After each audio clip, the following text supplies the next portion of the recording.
1 ലക്ഷം കോടി രൂപയുടെ വികസനം കിഫ്ബിയിലൂടെ ധനലഭ്യത ഉറപ്പാക്കി കേരള സർക്കാർ. കിഫ്ബി. മണ്ഡലത്തിലെ വികസനം പറയാൻ മന്ത്രിമാർ നമുക്കൊപ്പം ചേരുകയാണ്.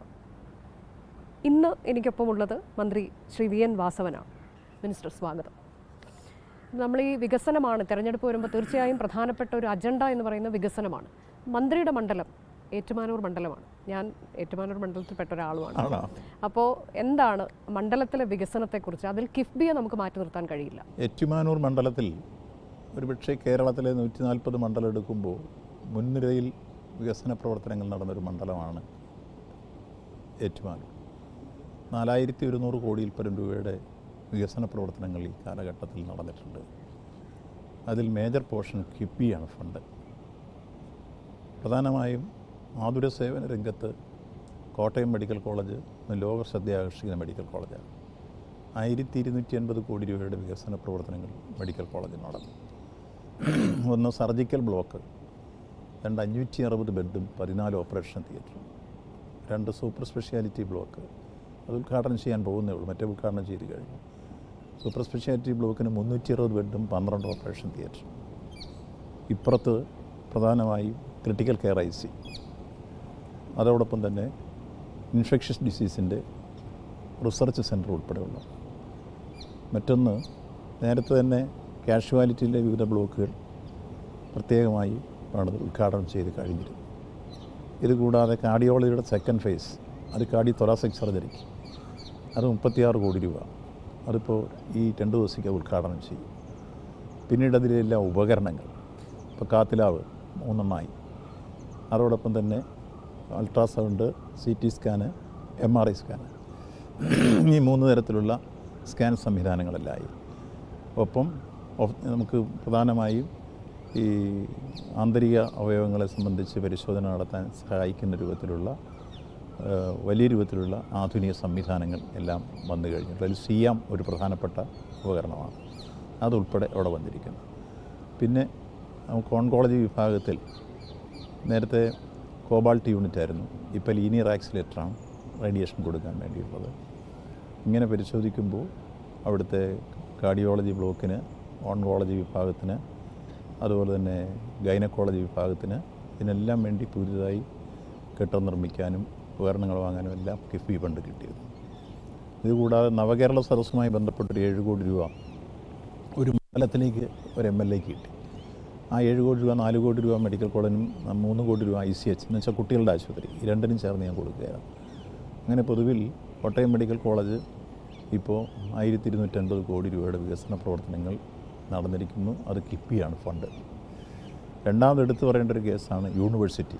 എൻ്റെ മണ്ഡലത്തിലുള്ള 2 പ്രധാനപ്പെട്ട ലോകം ശ്രദ്ധിക്കപ്പെടുന്ന സ്ഥാപനങ്ങളാണ്, ഒന്ന് മെഡിക്കൽ കോളേജും 2 യൂണിവേഴ്സിറ്റി.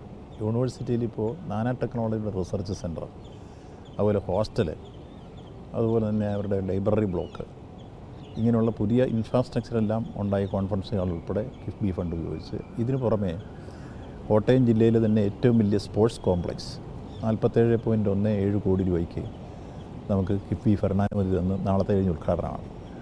അതിൽ വരാൻ പോകുന്നത് 3 സിന്തറ്റിക് ട്രാക്ക്, ഒപ്പം volleyball court, football court, badminton court തുടങ്ങിയിട്ടുള്ള എല്ലാ ഗെയിംസിനുമുള്ള കോർട്ടുകൾ. ഇതുകൂടാതെ സ്വിമ്മിംഗ് പൂള്, പിന്നെ കായിക താരങ്ങൾക്ക് വന്ന് താമസിച്ച് അവിടെ നിന്ന് പഠിക്കാനുള്ള സൗകര്യം ഒരുക്കുന്നു ഹോസ്റ്റൽ. ഇതെല്ലാം ചേർന്നിട്ടുള്ള ഒരു സ്പോർട്സ് കോംപ്ലക്സ് ഞങ്ങൾ ഈ സൂസൻ മേബിളിൻ്റെ പേരിൽ ഇപ്പോൾ നിർമ്മിക്കാൻ യൂണിവേഴ്സിറ്റിൻ്റെ സ്ഥലം തന്നു. കായിക വകുപ്പും അതുപോലെ ഉന്നത വിദ്യാഭ്യാസ വകുപ്പും ചേർന്ന് ആ സ്ഥലം കൈമാറുന്ന ചടങ്ങ് നടന്നു കഴിഞ്ഞു. അതിൻ്റെ നിർമ്മാണ പ്രവർത്തനങ്ങൾ ഇപ്പോൾ സ്റ്റാർട്ട് ചെയ്യുകയാണ്. അപ്പോൾ ഒരു വലിയ പ്രോജക്റ്റായിട്ട് അത് വരും. മറ്റൊന്ന്, ഏറ്റുമാനൂർ മുനിസിപ്പാലിറ്റിയിലും അതിരമ്പുഴ പഞ്ചായത്തിലും കാണക്കാരി പഞ്ചായത്തിലും മുഴുവൻ ജനങ്ങൾക്കും കുടിവെള്ളം എത്തിക്കുന്ന രൂപത്തിൽ 93 കോടി രൂപയുടെ ഒരു വലിയ പദ്ധതി, മെഗാ പ്രോജക്റ്റാണ്. ആ 93 കോടി രൂപയും കിഫ്ബിയാണ് തന്നത്. കിഫ്ബി പ്രോജക്റ്റിൽ ഇപ്പോൾ ഏതാണ്ട് ഒരു 40% ഒരു ഭാഗത്തെ വർക്ക് തീർന്നു, മറ്റൊരു ഭാഗത്ത് 60% തീർന്നു. അപ്പോൾ ഇനി ഒരു 3 മാസങ്ങൾക്കുള്ളിൽ വെള്ളം എത്തിക്കാൻ കഴിയുന്ന രൂപത്തിലേക്ക് പൈപ്പിട്ട് തുടങ്ങി. അത്രത്തോളം വർക്ക് ഇപ്പോൾ പുരോഗതിയിലേക്ക് വന്നു കഴിഞ്ഞിരിക്കുന്നു. ഇതും കിഫ്ബി പ്രോജക്റ്റാണ്. മറ്റൊന്ന്, കഴിഞ്ഞ ദിവസം ഏറ്റുമാനൂർ മണ്ഡലത്തിലെ കുമരകം പഞ്ചായത്തിലെ കോണത്താറ്റ് പാലം, ആ പാലം 15.68 കോടി രൂപ മുടക്കിയാണ് ഇപ്പോൾ തീർത്ത് കഴിഞ്ഞിരിക്കുന്നത്. 4 ദിവസം മുമ്പ് ഉദ്ഘാടനം ചെയ്തു. ടൂറിസ്റ്റ് ഡെസ്റ്റിനേഷനിലേക്കുള്ള മനോഹരമായൊരു പാലം വളരെ ഫലവത്തായി തീർന്നിരിക്കുന്നു. മറ്റൊന്ന്, കോട്ടയം ടു കുമരകം വലിയ രൂപത്തിലുള്ള ടൂറിസ്റ്റ് ഡെസ്റ്റിനേഷനിലേക്കുള്ള സൗകര്യം ഉണ്ടാക്കേണ്ടതാണ്. 120 കോടി രൂപ ഇപ്പോൾ കിഫ്ബി അനുവദിച്ചിരിക്കുന്നു. അങ്ങോട്ടുള്ള വൈഡനിങ് അതിൻ്റെ കല്ലിട്ട് തുടങ്ങിയിരിക്കുന്നു. അപ്പോൾ അതുകൂടെ വരുമ്പോഴേക്കും ആ റോഡ് ടൂറിസ്റ്റ് ഡെസ്റ്റിനേഷനിലേക്ക് കവണാറ്റിങ്ങര വരെ ഏതാണ്ട് 16 കിലോമീറ്ററോളം ഈ കിഫ്ബി പ്രോജക്റ്റിൽ അതും തീരാൻ പോവുകയാണ്. അപ്പോൾ ഏറ്റുമാനൂർ മണ്ഡലത്തിൽ മാത്രമായി കിഫ്ബി പ്രോജക്റ്റിൽ നിന്ന് ഇത്തരത്തിലുള്ള വികസന സാധ്യതയ്ക്ക് ഫണ്ട് ലഭിച്ചപ്പോൾ തന്നെ ബഡ്ജറ്റ് വീതമായി കിട്ടിയ വേറെ വർക്കുകളുണ്ട്. അത് ഏറ്റുമാനൂരിലെ നിങ്ങൾക്കറിയാം കമ്പനിക്കടവ് പാലം നടക്കാതെ 13 വർഷമായി കിടന്നിരുന്നു. അതിപ്പോൾ നടക്കാൻ ഏറ്റവും ദിവസം ഉദ്ഘാടനം ചെയ്യാൻ പറ്റും. പാലം തീർന്നിരിക്കുന്നു. അപ്രോച്ച് റോഡിൻ്റെ പണി നടന്നു. മറ്റൊന്ന്, കാരിത്താസിൻ്റെ ഒരു റെയിൽവേ മേൽപ്പാലം വളരെ വർഷങ്ങളായിട്ട് ആളുകൾ ആഗ്രഹിച്ചിരുന്നതാണ്. അതിപ്പോൾ സാധ്യമായിരിക്കുന്നു. അതിൻ്റെ ഉദ്ഘാടനവും കഴിഞ്ഞു. അപ്പോൾ MC റോഡും ഇങ്ങോട്ടും കൂടെ പരസ്പരം ബന്ധിപ്പിക്കാൻ കഴിയുന്ന വിധത്തിലേക്കുള്ള മെഡിക്കൽ കോളേജ് ബന്ധിപ്പിക്കാൻ കഴിയുന്ന വിധത്തിലേക്ക് അത് എത്തിക്കഴിഞ്ഞിരിക്കുന്നു. ഇതുകൂടാതെ പടിഞ്ഞാറൻ മേഖലയിലെ പാടശേഖരങ്ങളുമായി ബന്ധപ്പെട്ട വലിയ രൂപത്തിൽ പുറംബണ്ട് നിർമ്മാണവും കൃഷിക്ക് അനുയോജ്യമായ കാര്യങ്ങളെല്ലാം ഉൾപ്പെടെയുള്ള ഒട്ടേറെ പ്രോജക്റ്റുകൾ ചെയ്ത് തീർത്ത് കഴിഞ്ഞിരിക്കുന്നു. ഇതെല്ലാം ഏറ്റവും പ്രാധാന്യത്തോടു കൂടി ഏറ്റുമാനൂർ ശ്രദ്ധിക്കപ്പെട്ട മറ്റ് സംഭവങ്ങളാണ്. ഒന്ന്, അവിടുത്തെ സിവിൽ സ്റ്റേഷൻ വളരെ വർഷങ്ങളായി ജനങ്ങൾ ആഗ്രഹിച്ച ഇപ്പോൾ വാർക്ക കഴിഞ്ഞിരിക്കുന്നു. അതിൻ്റെ ഫസ്റ്റ് ഫേസ് താമസിയാതെ ഉദ്ഘാടനം ചെയ്യാം. സെക്കൻഡ് ഫേസ് അടുത്തതിലേക്ക് വരും. 32 കോടി രൂപയാണ്. മറ്റൊന്ന്, ഏറ്റുമാനൂരിലെ പട്ടിത്താനം ബൈപ്പാസ് 30 വർഷത്തിലേറെയായിട്ട് പൂർത്തീകരിക്കാതെ കിടന്നപ്പെടുന്ന ബൈപ്പാസ് ചില റോഡുകളുടെ തർക്കവും സ്ഥലം കിട്ടാതെ വന്നൊക്കെയാണ്. അത് പൂർത്തീകരിച്ച് അത് ഏതാണ്ട് ആദ്യത്തെ 2 വർഷത്തിനുള്ളിൽ തന്നെ ഞാൻ ഉദ്ഘാടനം ചെയ്തു കഴിഞ്ഞു. പട്ടിത്താനം ബൈപ്പാസ്. ഇതുകൂടാതെ ഏറ്റുമാനൂർ മണ്ഡലത്തിലെ മുഴുവൻ റോഡുകളും BMBC നിലവാരത്തിൽ ചെയ്തു. PWD റോഡ് മുഴുവൻ BMBC നിലവാരത്തിലുള്ള ജില്ലയിലെ മണ്ഡലം ഏറ്റുമാനൂർ തന്നെയാണ്. അതോടൊപ്പം പഞ്ചായത്തുകളുടെ റോഡും ഏറ്റെടുത്ത് ചെയ്തു കൊടുത്തു കഴിഞ്ഞിട്ടുണ്ട്.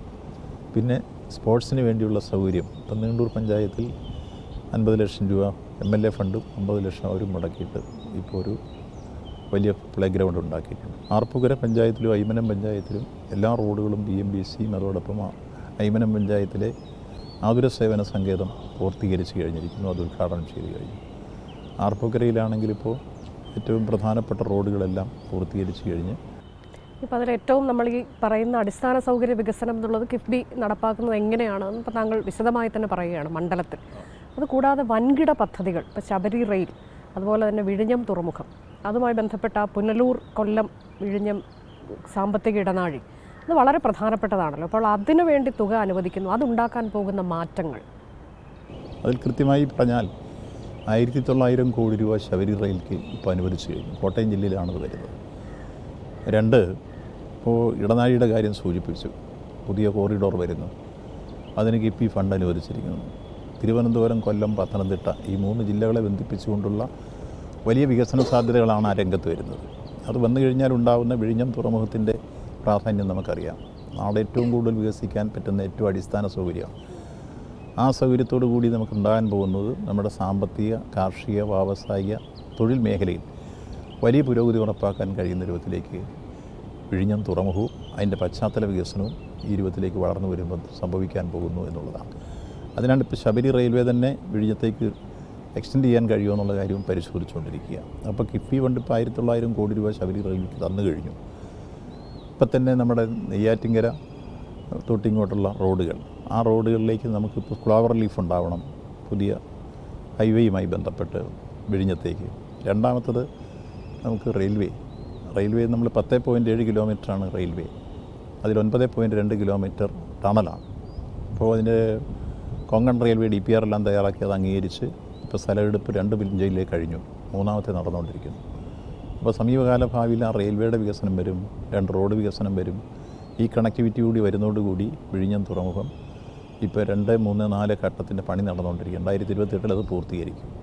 അപ്പോൾ അതിൻ്റെ ഫുൾ സീലിലേക്ക് എത്തുമ്പോഴേക്ക് ലോകം ശ്രദ്ധിക്കപ്പെടുന്ന നമ്പർ 1 തുറമുഖത്തിലൊന്നായി വിഴിഞ്ഞം മാറിത്തീരാൻ പോയി. ഇപ്പം തന്നെ നമ്മൾ പ്രതീക്ഷിച്ചതിലേറെ മുന്നേറ്റമാണ് വിഴിഞ്ഞത്തിനുണ്ടായി കഴിഞ്ഞിട്ടുള്ളത്. അത് ഭാവിയിൽ വരാൻ പോകുന്ന വലിയ രൂപത്തിലുള്ള മുന്നേറ്റം കേരളത്തിൻ്റെ വികസന കുതിപ്പിന് യഥാർത്ഥത്തിൽ പശ്ചാത്തല സൗകര്യം ഒരുക്കുന്നതാണ് വിഴിഞ്ഞം തുറമുഖം. ലോകത്തെവിടെയായാലും ഏത് സമയത്തും 24 വാർത്തകളും ഓഗ്മെന്റഡ് റിയാലിറ്റി പാക്കേജുകളും എക്സ്പ്ലെയിനറുകളും വിശദമായി കാണാൻ ഞങ്ങളുടെ യൂട്യൂബ് ചാനൽ നിങ്ങൾക്ക് സബ്സ്ക്രൈബ് ചെയ്യാം.